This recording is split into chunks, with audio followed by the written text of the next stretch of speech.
Oh ya, oke, terima kasih. Ya, memang untuk makanan yang disajikan pada anak-anak tentunya ada pemeriksaan dari tim gizi, ya. Ada tim gizi. Kemudian ya sebelum itu tim gizi itu memeriksa ketika sudah dalam pengolahannya. Tapi sebelum pengolahan tentunya ada tim lain yang untuk memeriksa apa air yang digunakan bersih, sayur itu dicuci dengan bersih atau tidak.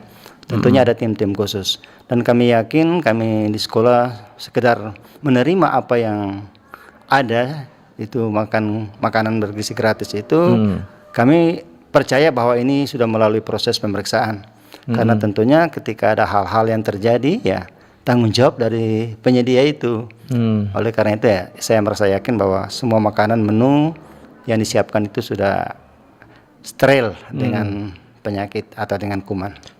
Di samping ada pemberian makan bergizi, kami juga baik dari guru-guru akan memberikan penjelasan bahwa manfaat dari misalnya telur, ya mengandung apa, sayur, ikan, ya. Tapi pada umumnya selama ini mereka ya menerima apa yang disajikan, akan tetapi masukan-masukan dari ya adik-adik sekalian, siswa-siswa bahwa perlu adanya variasi ya.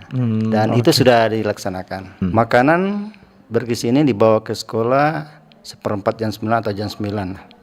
Dan istirahat mereka itu kurang lebih setengah 10, jam 9 lewat. Pada saat istirahat mereka dibagikan makanan agar tidak mengganggu proses pembelajaran, maka dilakukan pembagian makan dan makan bersama pada waktu istirahat, sehingga itu bisa berjalan dengan baik tanpa mengganggu proses pembelajaran di sekolah.